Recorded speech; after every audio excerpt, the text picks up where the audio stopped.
Hey, Mark. Hope you're keeping well and healthy. That's sort of a two-part question for you. First, I believe you've said in the past you don't really believe in windows of opportunity, but I'm wondering if you sense an opportunity for you and your team heading into this weekend, into next season. Yeah, I mean, I thought we took a really good step forward in the bubble in Toronto, especially with our young players. Now, it was a small sample. I understand it was 10 games, but I feel we're like I mentioned, the reset we had a few years ago. I think it's running now, and we're gonna go in the same direction. Secondly, Mark, just what's your level of concern about when or maybe even if next season will start because of the COVID situation? I mean, I imagine owners aren't thrilled about the idea of playing in front of in empty arenas. I'm just wondering what your thoughts are on that and how that impacts anything you're doing. Well, it doesn't impact what I'm doing, but it has to impact, and it will impact, the revenues, and that it's attached to a salary cap. So that's a fact. And again, with everything that's going on, and as you know, even here in the province and in Montreal being a red zone, it's very real again, and we have to be careful. So I don't know where this all heading, and I have no idea when the next season, if and when, will start. Thank you, Stu. Next question, John Lou. Hi, Mark. After you made the declaration, if you want to call it that, that's number 16 could be in play, what kind of response have you been getting from your fellow GMs? Pretty quiet, to be honest with you. Nothing, very quiet, actually. More than... I was asked the question, and I answer honestly that, you know what, if something makes sense for us, we will look into it. But to sit here today and tell you that there's something that's going on, I would be lying.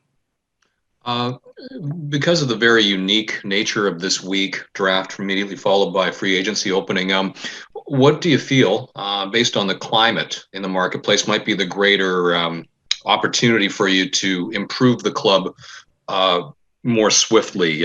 Starting tomorrow with all those draft picks you have, or perhaps Friday, not necessarily a signing, but potentially another offer sheet or a trade with a club that might have to shed a contract?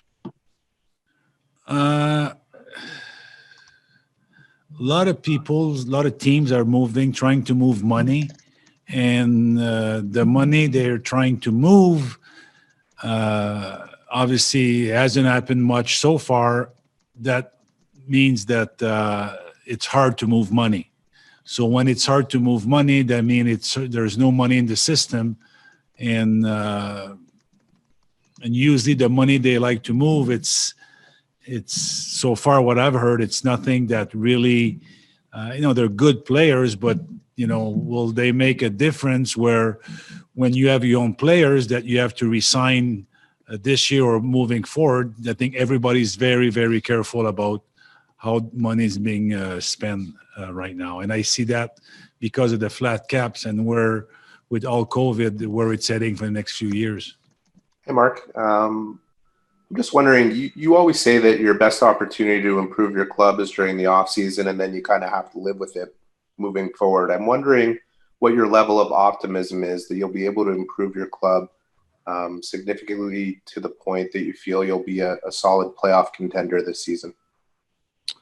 Well, we've done that already with the acquisition of Jake Allen and Joel Edmondson. So we already done that so far, and it's not over. But we crossed a few boxes already that makes our team better already.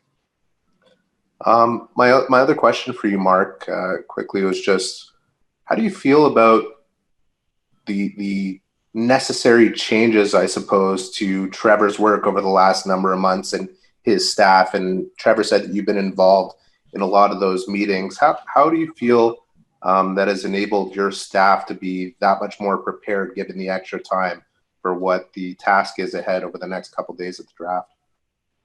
Well, being extra prepared, it's kind of a double sword question because everything was stopped in March, so we were not able to see playoff hockey from any of these prospects, either in Canada, US, or even in Europe. So that's hard. But every team's on the same playing field because a lot of videos. But again, it gets tricky because the more video you watch, the more picky you could get. So we got to be careful. And again, it's I know Trevor and his staff work very hard with Zoom calls starting as early as I believe was April, which I was involved in.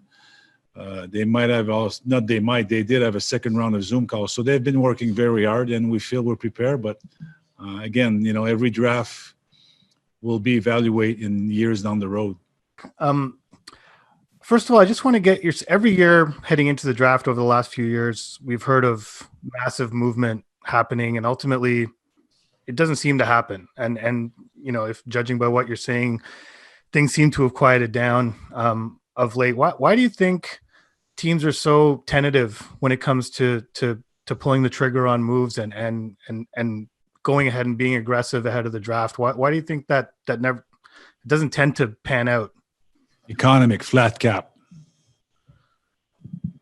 Well, that's only this year. I mean, it seems every. Well, not really. I mean, it's for sure. I would say the next 2 years and maybe beyond that. So, who knows what's going to happen? Everything, all the cap is tied up to revenue, and as we speak now, there's nothing in sight. So, what's going to happen? So, there's very the unknown now. And would it be fair to say that when you went about planning how the reset was going to kind of play out, that this was the off season that you were targeting to sort of flip a switch, if you will, or to kind of turn the team into another phase of it? Was that always the plan, or was that just because? No, plans sometimes they change as you go. So again, this and players make decision for you, so you never know how a young player is gonna take the next step. How long does it take? Some guys is quicker, some guys are longer. So it's all, you have to be flexible on your plan when it comes to that type of decision. Thank you, Arpon. Pat Hickey. Good afternoon, Mark. I hope you're keeping well. You've gone on record as saying you're not interested in Patrick Laine. I'm just wondering, go ahead. I've never said that, by the way. Oh, okay. Are you interested in Patrick Laine? I can't talk to a player that belongs to another team. You know that, Pat. Okay. Is there a difference between last year you made a play for Sebastian Aho, a smaller version of Patrick Laine? Is there a difference in the two situations? Again, I can't comment on the player you just mentioned. Okay. So. Okay. All right. I guess. Sorry, I want to help you, but I just can't. Oh, okay. Okay, fine. Okay. Thanks, Pat. Thank you.